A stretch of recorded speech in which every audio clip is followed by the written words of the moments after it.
Hello everyone and welcome back to my channel BethChatsBooks. So today I'm going to do a hybrid kind of video for you. So I'm going to discuss some of the recent books that I took out of the library and read and enjoyed and kind of what I thought about them. So the first half of this is going to be a library wrap up part 1 because I have currently read I believe 8 books that I've took out of the library. I've read them, returned them, enjoyed them. Apart from 2 books which need to be returned, but yeah, they've all been read. But then in between the library book haul that I showed you that originally had 8 books, I took out some other books. So right now I have one I'm currently reading and then another 4 that I also took out of the library. So I'm going to kind of wrap up the ones that I have read and kind of tack on to the end of this one the other books that I took out, and then I can do a library wrap up part 2 once those have been read. So hopefully that all makes sense to you. So I'm going to go into the books that I read since we've last spoke, books that I took out from the library. So the very first one I want to talk about is The Woman Next Door by Yewande Omotoso. Now obviously I'll just insert a picture because I took it back to the library. So this follows Hortensia and Marion. So Hortensia is a black woman and Marion is a white woman, and it's based in South Africa. And it was kind of a really rich, interesting story between these 2 characters. So these 2 characters are neighbours and they've never really got on, to say the least. And Hortensia always comes to the neighbour meetings as kind of a bit of a poke of fun, and Marion helps run these kind of neighbourhood watch meetings. And then there's kind of some developments in those meetings that kind of discusses race and the past, and more of the kind of dark past of South Africa and apartheid and how black people were treated, that I won't go into too much about with you guys because it kind of ruins the plot a little bit. But through some circumstances and through these 2 characters who kind of like teasing one another, we learn about their own history individually, their relationships to their husbands, and then this fun kind of flowering relationship, friendship that blossoms a little bit between them, and how it's not conventional. It's kind of still a little bit prickly, I would say. It's not a romantic end as such with the 2 of them, but the way they kind of start thawing out to each other is really fun. I loved learning about their past because they're both kind of elderly women now, and it's kind of about how they've got to this neighbourhood in South Africa and what's happened with their individual families. And I kind of like that. I kind of like a saga that kind of deals with different characters. And Hortensia was a hilarious character. She had me laughing all the time. She's kind of a little bit prickly, but underneath she's a very loving person. And Marion was kind of the opposite of Hortensia in some ways, but they were both refreshing back to back, and it was a book that I remember kind of I really quickly got through, and I thought it was a really good palate cleansing kind of read if you want something to kind of break up. Say you've been reading a lot of thrillers recently, or you've been reading a lot of fantasy and you just want something to be a kind of fun, quick read. This is a great example of a good book that you might enjoy. There wasn't anything revelatory or really exciting about it. There wasn't any plot twists. Once you kind of left the characters you left them, there was kind of, it was stagnant in terms of once it got to where it needed to be. It couldn't grow that much, but I'm not entirely sure it was very, very long book at all. So I feel like it is a very good palate cleanser. So I ended up giving this book 3/3.5 out of 5 stars because when I read it, I immensely enjoyed it, but then after I finished reading it, it wasn't anything really to write home about. It wasn't particularly special, but I have a soft spot for it because I read it so quickly and really enjoyed it. So there's that one. And then the next one I read was Ordinary People by Diane Evans. So this one has got a lot of hype on BookTube, and I really, really wanted to love it because so many people just out there love it. And when I was reading it, I enjoyed it. I think it's really rich and it's very heartbreaking. And it is quite similar to An American Marriage in its setup. However, I did overall think that An American Marriage tackled the issues that was raised in this book better. So Ordinary People focuses on two couples. We have Melissa and Michael, and we have Damien and Stephanie. Damien has this kind of obsession love for Melissa that I don't think Melissa's fully aware of. And Michael and Melissa are having a few issues, and Damien and Stephanie are having a few issues. So they're kind of couple friends. I think Damien and Michael are really how they all connected, because they knew each other from uni, I believe, or school or something like that. So it's about two black couples living in the UK and in parts of London, and it's kind of does make commentary on race a little bit, but it's how ultimately they're dealing with their marriages. Or shall we say Melissa and Michael aren't technically married, but their relationships, they have children, and there's certain things that are starting to become an issue. For example, for Michael, Melissa is besotted with her newest child, which is a young boy, and she has a young daughter as well with Michael, but she's very much in mummy mode, and Michael feels like he hasn't got the intimacy anymore with Melissa. And then with Damien and Stephanie, they can't stop arguing. They argue in front of the kids, they argue in front of Michael and Melissa, and it's about whether they are better being separated or not, and they're kind of at that crisis point. So I think it was really well done. I gave it 3/3.5 out of 5 stars, because when I was reading it I was really immersed. However, there's a little bit in the book that if you've read it, you'll know what I mean, where it kind of toys a little bit with a thriller-esque style.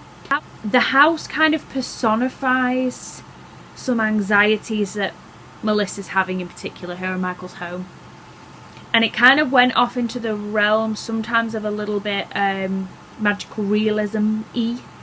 And considering this, I was kind of pitched it as a contemporary about marriage. And as I read it, it was a contemporary. It had a very realist feel. That magical realism bit jarred for me, and I didn't like it. And I didn't see really what it added, because it wasn't in the right style with the rest of the novel, personally, for me. That's my personal preference, so that's why I didn't really give it 4 or higher. And also it kind of became a little bit repetitive, and I don't think I kind of connected with the two marriages as much as I did with the marriage in An American Marriage. It did break my heart, and it was very sad, this book, but I found the ending a little bit flat and deflated, and it didn't go where I wanted it to go. And that's just my personal preference, so, you know, a lot of people will read this book, enjoy this book, and not feel that way. But they're just my thoughts, and that's why you're here, to listen to them, so there we go. And then the next one was The Corset by Laura Purcell, or Purcell, however you say it, whatever. So this is set in Victorian England, I believe, and it follows the characters Ruth and Dorothea. So Dorothea's kind of a middling to higher class, and her mother died when she was very young, and so she's being raised by her father, and her father is trying to find her a suitable companion to spend the rest of her life with. Meanwhile, he's looking at somebody that he wants to remarry, and Dorothea was besotted with her own mother, and her mother was Catholic, and she believed in the sanctity of charity and the sanctity of the Catholic Church, and, you know, confessing your sins and not committing sins and all kinds of stuff. So she ends up volunteering for the local prison as a kind of individual who allows the prison females, because it's a female prison, the female ladies to kind of discuss their crimes and absolve themselves their sins before they are ultimately killed, because at this time there is hanging for crimes, and a lot of these individuals she goes to visit are on kind of death row. And then she meets Ruth, who is a 16-year-old girl who's accused of killing her mistress, and it goes into this really rich, juicy thriller of, well, it's not really a thriller, it's a kind of gothic vibe, kind of we want to figure out what happened with Ruth and whether she's telling the truth. Now, ironically, there is a bit of magical realism in this book that I was really there for, really enjoyed.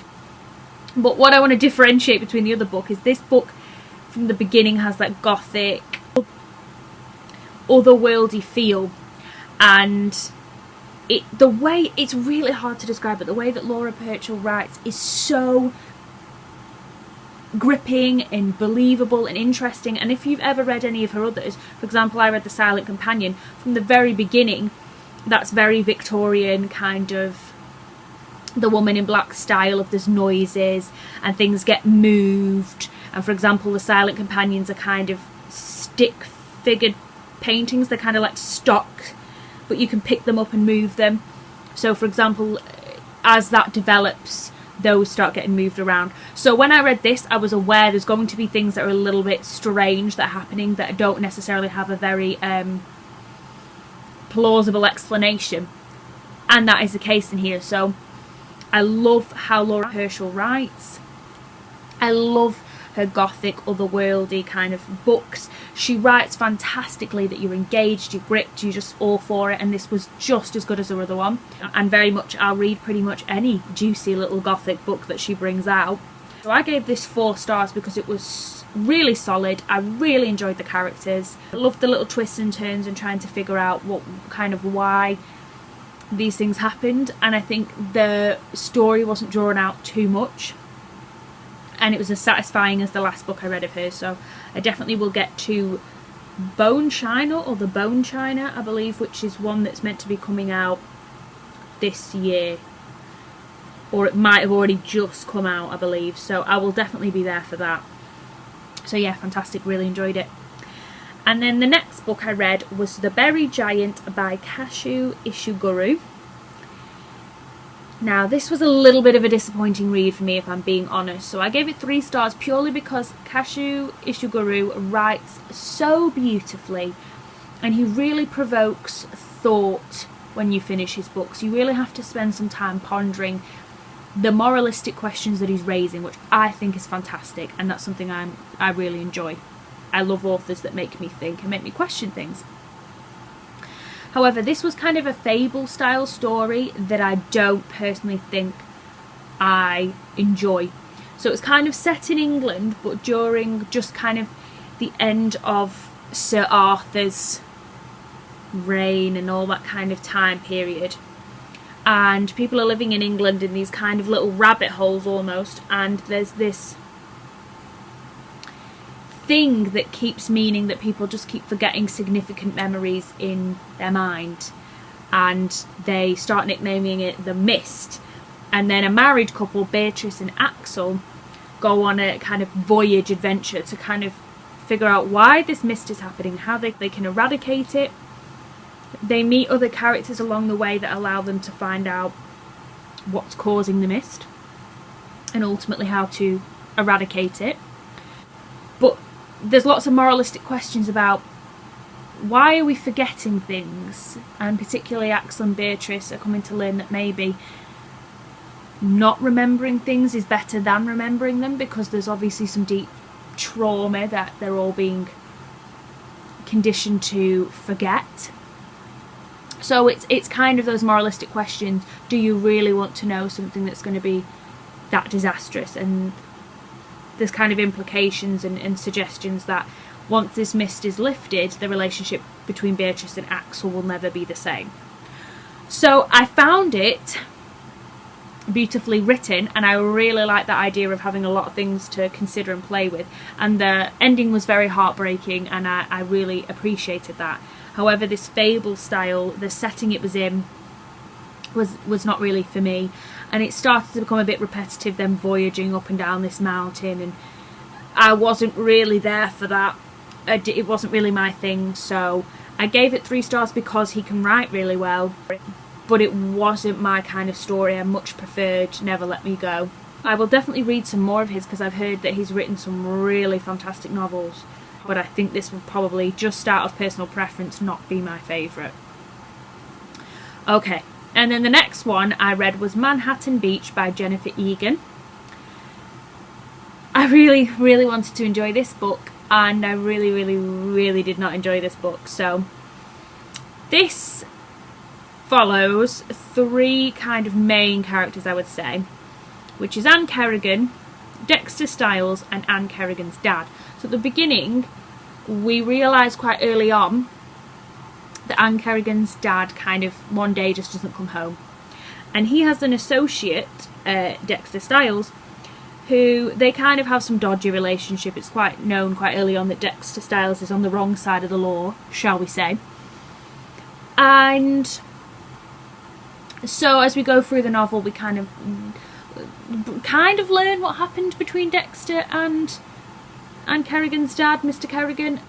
But really, I found those bits, the kind of gangster-esque bits, because I wasn't interested. I found them a little bit confusing. And then we have the perspective of Anne Kerrigan. Once she grows up, she starts becoming really interested in, she's working at the kind of shipping port, and she's kind of doing a manual job to help support the war, something really tedious, just measuring out parts. And then she notices that people are diving and learning and volunteering to do it, and that's something that she wants to do. So we follow that a little bit, and then she kind of remembers Dexter Styles from her childhood and creates a kind of friendship relationship with him that progresses. And really, the bits of the novel that focused on Anne, I really enjoyed. I wasn't fully engrossed in the diver bits because Jennifer Egan's clearly done a lot of research into the wartime and the diving and what happened there, and she kind of tells us a lot of explanation and description about it, how they put the suit on, how they went down under the water, exactly what it feels like, which is great, but for me it was a little bit textbooky, a little bit boring. I was really there for kind of the progression of Dexter and Anne's relationship. That kind of got cut short, which I didn't really appreciate. And then the ending kind of escalates from, we've had a lot of boring bits, like there's a lot of bit about when we find Mr. Kerrigan again, he's on a ship, a lot about ships and docking up that were kind of tedious and shipwrecks and things like that. A lot of that. Small bit of Anne and Dexter, and then it just throws to the end where Anne Kerrigan finds her dad, and she's in a completely different situation than when she started, and I just found it all a bit far-fetched, and the main chunk of the book was the boring bit. So personally it really wasn't my kind of thing, because there wasn't enough relationship development and interaction, which are kind of things that I really enjoy from a book, and there was no meat in the sandwich to kind of keep me hooked. So I read it because she can write very well, and I really want to read A Visit from the Goon Squad and see if her best work and her most famous work is really worth it, and maybe she's a bit hit or miss, but when she's hit, she's amazing, because I could see a lot of potential in her writing. But this really wasn't my kind of thing. And it's not to say I don't like a war novel, because I usually do, but I feel like a war novel has a good splice of relationship dynamic and maybe a bit of romance and a bit of sauce to keep it kind of going, and this had none of that, and so for me it was a bit meh overall. So that's that one. And then another book I read was 3 Things About Elsie by Joanna Cannon. Now, I loved this book, I really enjoyed it, and it really gave me a lift after finishing Manhattan Beach. 3 Things About Elsie mainly focuses on Florence, who lives in a kind of residential care home, and she lives in this care home with her friends Elsie and Jack. But then she's kind of a bit grumpy, can't be bothered making the effort, and one of the kind of care managers, she kind of keeps coaxing her to get out of the shell. I can't remember her name now off the top of my head. And she kind of threatens her. She says, we'll take you to the other care home, which is one of the care homes that's kind of notorious for being a lot worse, and patients being a lot more senile or having dementia or having a lot worse kind of symptoms. So they see it as the worst thing to be sent to this other care home. So the manager keeps kind of threatening her, you know, if you don't integrate, we'll send you there. And then in the meantime, somebody who she was certain was dead in her past seems to just turn up at the care home, and it throws everything out of a loop. So she's trying to remember what happened, she's trying to piece together what was going on, and she keeps kind of flashbacking into her past. She sometimes struggles with her memory, so it's really, really interesting from her perspective, trying to get her to claw out these memories. The characters of Elsie and Jack are so lovable and lovely, and they're kind of encouraging her, and she's kind of a bit cantankerous, but the bits where it goes back into her memory is beautiful. And kind of the musings on aging and memory loss and deterioration of those things, and kind of how you want to preserve special memories, and the aging process was written about so beautifully and so respectfully, and it was so interesting. And also she's so brilliant, Joanna Cannon, because I read The Trouble with Goats and Sheep as well, that she raises all these really interesting points to think about and muse on, but the actual core structure of the book is engaging. It doesn't feel like, when you read her books, like you can feel the set structure, but you feel safe in her hands that she's structured this well, that it's not going to be something that fizzles out, that she can't fully work it out. She had twists in this which I didn't see coming, and you feel safe in her hands when you're reading her book, that it's going to be engaging, engrossing, compelling, and it's going to be well written, well structured, and you're going to enjoy it. So I gave it a solid 4 out of 5 stars, because it really did provide exactly what I expected from her. It was really well executed, and with characters that I really could connect with and I loved, which she also did with her other novel. So fantastic, fantastic. And anything else that she writes I will be reading. I know she's got a memoir out, so it'd be interesting to read that and see a different side of her, but I really enjoy her fiction. So there's that one. And then the penultimate book I read from a library haul was The Mars Room by Rachel Kushner. So this was a pleasant surprise kind of book for me, actually, because I remember seeing that Jasmine over at Jasmine's Reads had read it and didn't enjoy it, and I expected maybe I wouldn't. But I kind of had a feeling that it was going to be slightly more non-fiction-y than fiction-y, based on what people had said. I don't know where I'd got that perception from, but this is definitely a fiction. And this follows some different perspectives. So it follows Romy, who is a female inmate at Stansville Prison. And she becomes incarcerated because she killed a clientele from her. She's a stripper and she worked at the Mars Room. And he kind of started stalking her, and it got to a point where she retaliated and she killed him. And she became incarcerated for that. Now that's pretty early on in the book, so it's not that spoilery. And she's left behind a son and a mother. And she had a kind of on-off relationship with a guy, which obviously deteriorated now she's gone into prison. So we're kind of learning from her perspective what it's like to be incarcerated in a female prison, what the system is like. And then we have another perspective, Gordon, who ends up working at the Stansville prison as a kind of teacher. He does kind of extracurricular learning for the girls there at Stansville. And he kind of has a bit of an interest in Romy, and he kind of helps her come out of her shell a little bit. And then we have the perspective of Doc, who was an ex-police officer, quite high ranking, but he was a very bad, corrupt police officer. So he would be shooting people unnecessarily, doing a lot of cover-ups, you know, going to visit prostitutes, all that kind of jazz. And he falls in love with a lady who gets him to murder an assassin that she hired to originally murder her husband. So he gets found out and he gets incarcerated. So we have from his perspective of what it's like in a male prison. And while I was reading this, I was really engrossed in all of the perspectives. Now, I think sometimes it's very, very difficult to write a multi-perspective novel that works, that you're engaged with all of them. And often you probably give them middle-of-the-road reviews because you think, oh, I enjoyed 2 or 3 out of the perspectives, but not all of them. But all of these were so refreshingly different, I personally think anyway, that I really enjoyed it. So Doc was quite chauvinistic pig is the shorthand answer to that. But in terms of entertainment, he was full of it. So you kind of indulge in that perspective, knowing full well he's an absolute arsehole, but he is interesting to read from. It was entertaining, if I can say that bluntly. Romy's perspective, or Romy, was really interesting.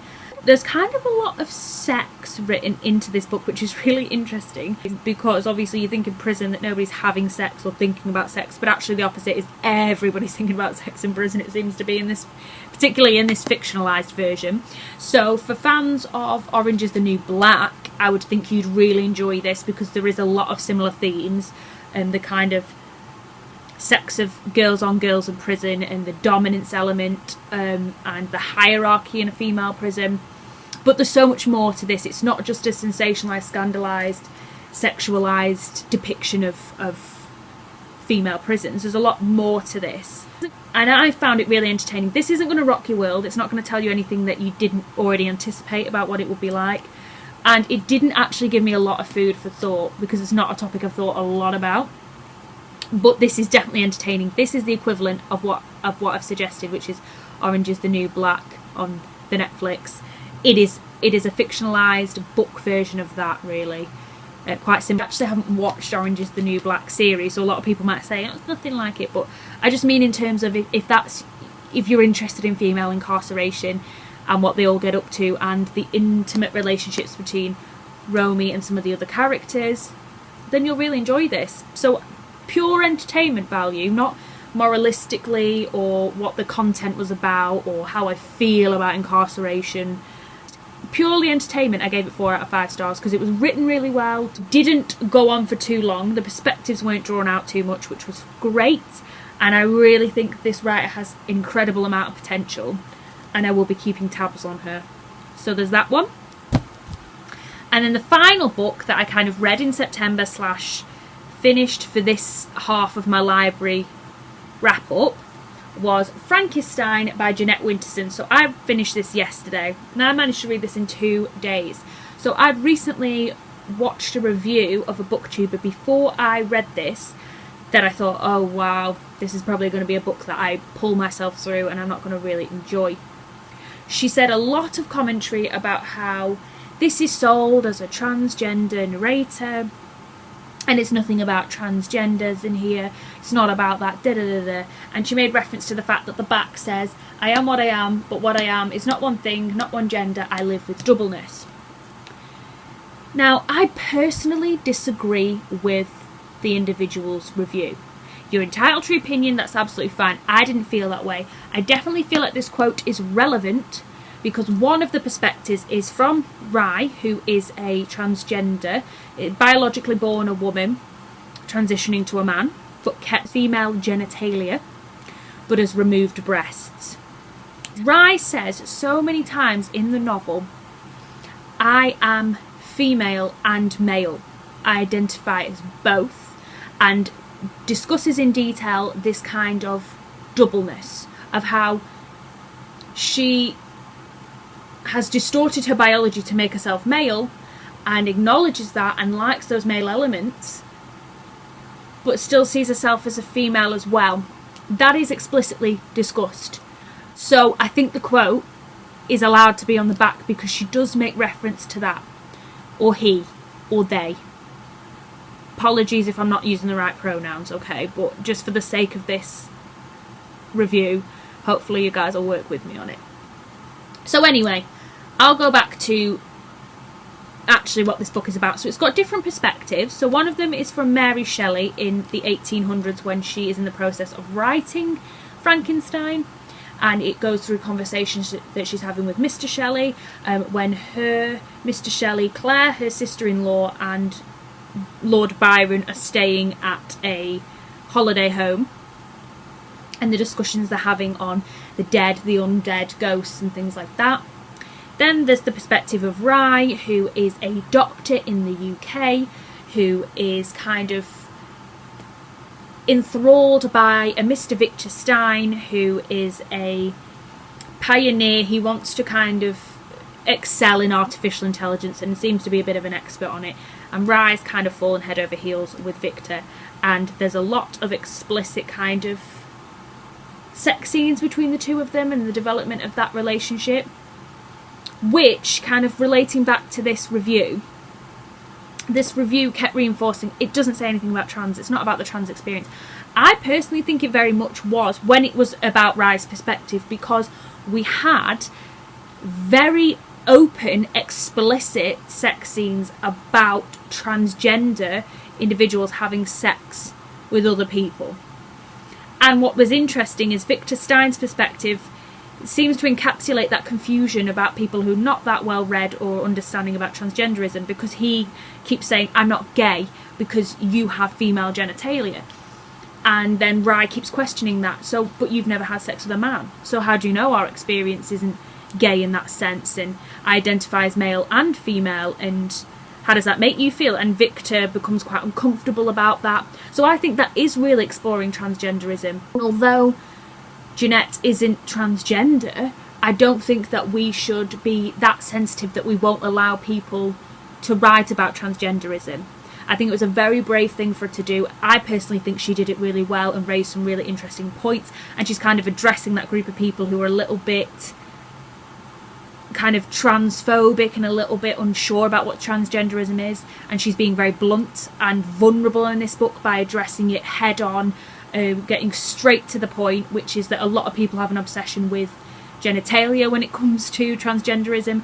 What biological sex are you? What biological sex are you attracted to? And she's addressing that in the book, which to me is addressing transgenderism. So personally, I disagree that it isn't. I think she's doing a very brave thing. I think it raised some really fantastic questions and some really interesting things to explore. And also, the review raised the fact that in the author's notes at the back, Jeanette mentions that she says, this is an invention, this is a story, some places are real, da da da da. I hope I have caused no offence to the living or to the dead, this is a story. And in the review, the booktuber said, why does she have to apologise if it's fiction? Why does she need to do that? Now, personally, I think the reason she's done that is because transgenderism for our generation is what homosexual and homosexuality was like the generation before us, which is where people didn't know how to address it, people were very sensitive about it, people didn't know what to do about it, and so LGBT people wrote about LGBT things. Now, I think it's very, very difficult in our current climate to discuss transgenderism as a non-transgender person without backlash. So I think she's wrote that in the sense that she's not saying she represents transgenders, but she's decided to write about transgenderism. And I applaud her for this book. I think it was so interesting, and I read it and I was engrossed. I read it in a day or two and I thought it was fantastic. I absolutely back her up with this book. I really respect Jeanette Winterson as a writer, but this was fantastic. Loved it. And I think she's written that knowing that we live in a world now where people are very sensitive about things that we raise, political things, economic things, things about sexuality, things about gender. And I think it's her way of just saying, I have not tried to isolate a community. I've not tried to say that I represent transgenderism or what it means to be transgender, but I have taken a risk and I've decided to write a transgender narrator, and I hope you will allow me that, and I hope you will respect that. I think it's a phenomenal book. I really enjoyed all the different perspectives. I think it has so much food for thought. One thing as well that was mentioned in the other review is that they said none of Jeanette's beautiful writing was in here, and I thought that there were some really beautiful things in here. I do agree with the review that they said she did tend to parrot a lot of quotes and phrases from other things, but if you read this book, it's within the style. She's not trying to fill pages with quotes just to get to a page count. It's relevant to what's being talked about, and all three of these kind of different perspectives all are linked together, even though Mary Shelley writing Frankenstein shouldn't have anything to do with Rye as a transgender in the modern world. And then we've got Ron, who creates the future with sex bots and customised sexual bots who, just perform all your needs. But they raise so many moralistic questions about what are we doing and the future of AI and things like that. I found that so much was put into this book and it was really well thought out. I don't think it was rushed, which some people think it is. I think give it a go and it might surprise you. I found it really entertaining. I think based on the fact that it was groundbreaking, I thought it might be a little bit dull in parts. But I found this really gripping, so I've decided to give it a 4/4.5 out of 5 stars. It's not perfect, that's why I haven't given it a 5, but it's a bloody good go at a really interesting and relevant topic, and the fact that she connected it so well to its origin with the original Frankenstein by Mary Shelley and that perspective, fantastic. I loved it and I'm sticking by it. I'm supporting her with this, so there we go. So those are all the books that I read with my library haul, and I'm just very quickly, because I realise I've gone on for a while, very quickly I'm just going to tell you the books that I am going to read for my library wrap-up part 2, so I can do my wrap-up part 2. So I'm currently reading Bitter Orange by Claire Fuller. So I am only currently around 50 pages into this book, but I only started it today. Set in England, in a dilapidated country house where the character, what's she called? Frances is staying in this country house in the attic room because she's kind of likes horticulture and she likes architecture and design in the garden, so she's kind of come to this place to write a kind of article on this place, the bridge, the gardens, all those things. She meets a couple who live downstairs, which is Cara, I believe, yeah, and Peter, and she kind of gets engrossed and enthralled and entrapped in their relationship. But I don't know anything at all because I've only read 50 pages, but it's pretty good so far. So there's that one. And then the next one I have to read is Ruby by Cynthia Bond. Now this went around BookTube quite a long time ago now. Don't know much about it, and it says it's set in an East Texas town. Ruby Bell wants liberty. I think it's about kind of race. I think she is a black woman. I know it's going to be heartfelt, really emotional. I don't know any more than that, and I probably will tell you a lot more about it when I finish reading it and I wrap it up. Then the next one is The Mermaid and Mrs. Hancock by Imogen Holmes Gower. Now I took this out of the library because I recently listened to a Penguin podcast where Katie Brand interviewed her, and she talked about how much she enjoyed the book, how fantastic it was written. I know this has magical realism before anybody comments and says anything, but everybody said it was beautifully written and it's got some really exciting, interesting things to say. Again, I don't know that much about it because I'll wrap it up and I'll explain it to you then. And then the next one is Daisy Johnson's Everything Under. This went around BookTube a while ago, was very hyped. I thought this was a set of short stories, but apparently it's not, because when I read the introduction, it talks about Gretel living on a canal boat, she hasn't seen her mum, and it says debut novel there, so I was clearly mistaken. I thought it was a set of short stories.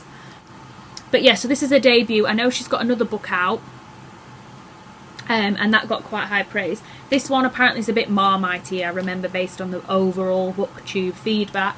But I saw it in the library and knew it was something that was always on my radar to read, so I thought, why not, I'll take it out. And it looks like it's quite short, so it shouldn't be too hard going. So there's that one. And then the final one is I'll Be Gone in the Dark by Michelle McNamara. So when I recently bought some books, I basically tried to buy this book and it didn't arrive, so I then found out that it was in the library. It wasn't in my library, it was in another one in the Lancashire area, so I requested it because I heard amazing things. The girls over at What Page Pod Are You On have raved about it, and I decided I really needed to get to it. I thought it'd be good in the winter months because it's very much a thriller. So it's about Michelle McNamara's obsession with trying to find the Golden State Killer. Now I believe she didn't fully finish this before she died. I know that she died, she was poorly during this period. So I believe they kind of compiled the ending based on where she was going with it. But I'm really, really intrigued, and Stephen King says he loved it. So many exciting, kind of thriller-esque, really respected Writers love it. I know it is a non-fiction, but everyone says it has that kind of thriller, you just want to turn the page and find out kind of vibe. So I can't wait to get stuck into this one, and I'll see if I like it, and obviously I'll let you guys know. So sorry that this has taken an age, and if you're still with me, thank you so much. I'll be back very soon with a brand new video, and I'll see you then. Bye now.